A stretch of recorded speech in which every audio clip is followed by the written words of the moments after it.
नमस्कार। देवरिया की आवाज रेडियो केसरी से प्रस्तुत है स्थानीय हालचाल। पहले मुख्य हालचाल।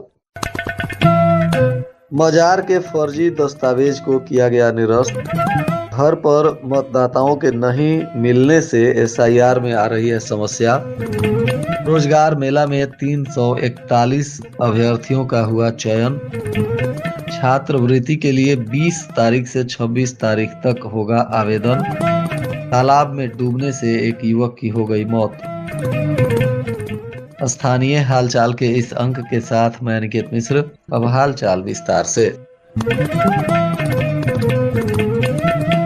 शहर के गोरखपुर ओवर ब्रिज के समीप स्थित मजार व कब्रिस्तान की भूमि विवाद प्रकरण में बुधवार को फैसला आ गया। इस भूमि को फर्जी तरीके से मजार व कब्रिस्तान के नाम पर चढ़वाना पाया गया है। इस मामले की सुनवाई करते हुए एएसडीएम कोर्ट ने भूमि पर से मजार का नाम निरस्त कर पुनः बंजर खाते में दर्ज करने का आदेश दिया है। वहीं कुट रचना कर इस भूमि को मजार के नाम से चढ़वाने वाले लोगों एवं कर्मचारियों पर कानूनी कार्रवाई के भी आदेश दिए गए हैं। सदर विधायक डॉक्टर शलभ मणि त्रिपाठी के द्वारा जून माह में यह मामला उठाए जाने के बाद से तूल पकड़ लिया था। उसके बाद ही राजस्व विभाग के अधिकारी इसको लेकर सक्रिय हुए थे। शहर के गोरखपुर रोड स्थित ओवर ब्रिज से सटे जिस भूमि पर मजार और कब्रिस्तान बना है वह 1399 में फसली खतौनी के बंजर के नाम से दर्ज था। राजस्व विभाग की जांच में पाया गया कि वर्ष 1992 में कुट रचना कर एडीएम वित्त राजस्व अपर वक्फ आयुक्त के न्यायालय से जारी परवाना के आधार पर बंजर भूमि को मजार व कब्रिस्तान के नाम से दर्ज किया गया था। जून माह में सदर विधायक ने इस प्रकरण को उठाया था, जिसके बाद मामला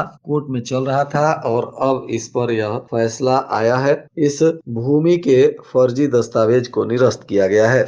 जिला सेवा योजन कार्यालय और मॉडल कैरियर सेंटर के संयुक्त तत्वाधान में जीआईटीआई परिसर में एक दिवसीय रोजगार मेला का आयोजन किया गया था। यह कार्यक्रम क्वेस्ट कार्प एवं ब्लू स्प्रिंग कंपनी के द्वारा आयोजित था। मेला में कुल 641 अभ्यर्थियों ने प्रतिभाग किया, जिनमें से 341 अभ्यर्थियों का प्रारंभिक चयन किया गया है। मेले में चयनित अभ्यर्थियों को प्रारंभिक चयन प्रमाण पत्र प्रधानाचार्य के राम एवं सेवा योजन अधिकारी रोहन अपूर्व सिन्हा ने प्रदान किया। इस दौरान चंद्रभूषण सिंह गोविंद आदि लोग भी मौजूद रहे।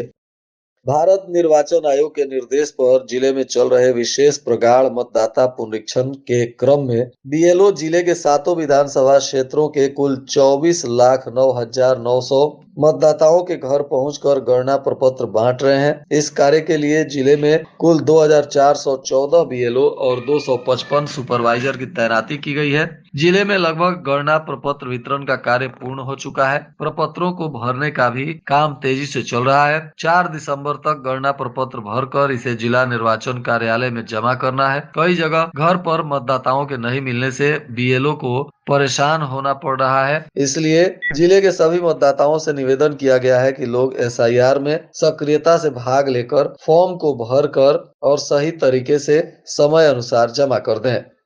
शैक्षणिक सत्र 2024-25 में चयनित छात्रवृत्ति योजना में विभिन्न कारणों से छूटे हुए समस्त वर्गों के छात्र छात्राओं के लिए महत्वपूर्ण सूचना जारी की गई है। जिला समाज कल्याण अधिकारी सुधीर पांडे ने बताया है कि छात्रवृत्ति एवं शुल्क प्रतिपूर्ति पोर्टल छात्रों के लिए एक बार पुनः 20 नवंबर से 26 नवंबर तक खोला गया है। उन्होंने बताया कि जिन अभ्यर्थियों का शैक्षणिक संस्था द्वारा मास्टर डाटा लॉक नहीं किया गया था या पूर्व में किसी त्रुटि के कारण उनकी जानकारी लॉक नहीं हो सकी थी, वे अब निर्धारित तिथियों में इसे पूरा करा सकते हैं। उन्होंने बताया कि जिन छात्रों का वार्षिक सत्यापन एवं वार्षिक साक्ष्य अपलोड लंबित है, वे भी अपना कार्य इस बीच पूरा कर सकते हैं। इसलिए 20 नवंबर से 26 नवंबर तक इच्छुक छात्र इस योजना का लाभ ले सकते हैं। बघौच घाट थाना क्षेत्र के रामपुर महुआ बारी गांव में एक युवक की पोखर में डूबने से मौत हो गई। मृतक की पहचान राहुल गुप्ता उम्र 24 वर्ष पुत्र रक्तिभान गुप्ता बताया जा रहा है। परिजनों के अनुसार राहुल मानसिक रूप से कमजोर था और उसका इलाज लखनऊ में चल रहा था। इसी बीच गुरुवार की सुबह वह पकड़ियार महुआबारी स्थित छठ घाट के पास बने पोखरी क्षेत्र में शौच के लिए गया था। इसी दौरान उसका पैर फिसल गया और वह गहरे पानी में गिर गया। मानसिक स्थिति ठीक नहीं होने के कारण वह खुद को बचाने में असमर्थ रहा और डूब गया, जिससे उसकी मौत हो गई। दोपहर के बाद कुछ ग्रामीणों को पोखरी किनारे राहुल की चप्पलें मिली। शक होने पर उन्होंने पता किया कि राहुल सुबह से घर नहीं लौटा है। इसके बाद पोखरी में तलाश शुरू की गई। कुछ ही देर में उसका शव पानी से तैरता हुआ मिला। पुलिस ने अब इस मामले की तफ्तीश शुरू कर दी है। राष्ट्रीय शैक्षणिक महासंघ के एक प्रतिनिधि मंडल ने बीएसए से मुलाकात कर चयन वेतनमान हेतु और शिक्षकों का आदेश निर्गत करने की मांग की है। इसको लेकर महासंघ के पदाधिकारियों ने बीएसए को पत्रक भी दिया है। महासंघ के जिला संयोजक जयशिव प्रसाद चंद ने कहा कि विज्ञान गणित भर्ती बैच के शिक्षक 22 सितंबर 2025 को ही हो गए थे और 72,825 भर्ती के लिए शिक्षक 6 नवंबर 2025 को अर्हता पूर्ण कर लिए हैं। लेकिन खंड शिक्षा अधिकारी कार्यालय की लापरवाही से संबंधित शिक्षकों का ब्लॉक से जिले पर अग्रसारण काफी धीमा है। जिला सह संयोजक विवेक मिश्रा ने कहा कि किन्हीं कारणों से यदि कुछ और शिक्षकों का वितरण मानव संपदा पोर्टल पर शो नहीं हो रहा है तो इस तकनीकी समस्या का भी साथ में समाधान आवश्यक है। जिला मुख्य चिकित्सा अधिकारी के तरफ से धन्वंतरी सभागार में सीएमओ डॉक्टर अनिल कुमार गुप्ता की अध्यक्षता में टीबी मुक्त भारत के लिए बैठक हुई। एनसीडी स्क्रीनिंग की समीक्षा भी सामुदायिक स्वास्थ्य अधिकारी के साथ की गई। इसमें पथरदेवा, रामपुर कारखाना, देसाई देवरिया और तरकुलवा ब्लॉक के सीएचओ ने भी प्रतिभाग किया। सीएमओ ने लापरवाही पर सभी को फटकार लगाते हुए 100% टीबी स्क्रीनिंग कराने और सभी सीएचओ को सेंटर पर नियमित स्वास्थ्य सेवा उपलब्ध कराने का निर्देश दिया है। सीएमओ डॉक्टर अनिल कुमार गुप्ता ने कहा कि सभी सीएचओ ईमानदारी से कार्य करें एवं समुदाय के बीच कैंप के माध्यम से टीबी की स्क्रीनिंग भी करें।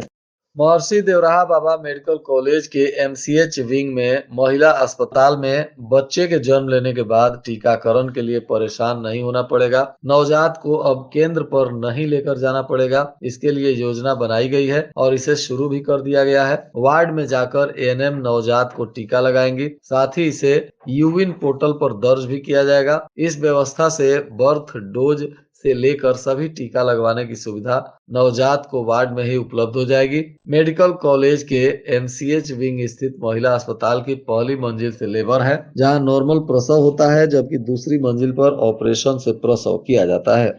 जिला पदाधिकारी दिव्या मित्तल ने मतदाता सूची के विशेष प्रगाढ़ पुनरीक्षण कार्य को लेकर कलेक्टेरिएट परिसर में निर्वाचन कार्यालय में स्थापित निर्वाचन हेल्प डेस्क का भी निरीक्षण किया और मौके पर मौजूद अधिकारियों को आवश्यक निर्देश दिए।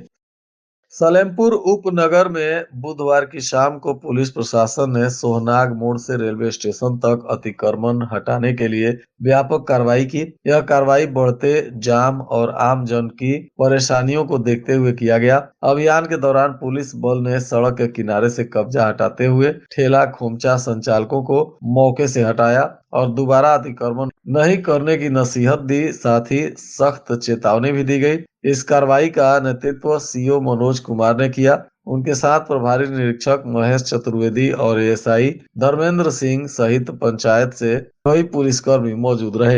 जिला निर्वाचन पदाधिकारी दिव्या मित्तल ने बताया है कि यदि किसी मतदाता के नाम एक से अधिक स्थानों पर मतदाता सूची में दर्ज है तो उसे विभिन्न स्थानों से ईपीईएफ प्राप्त हो सकता है, लेकिन वह स्वयं अथवा अपने परिवार के कोई सदस्य जो केवल एक ही ईएफ पर हस्ताक्षर करेगा।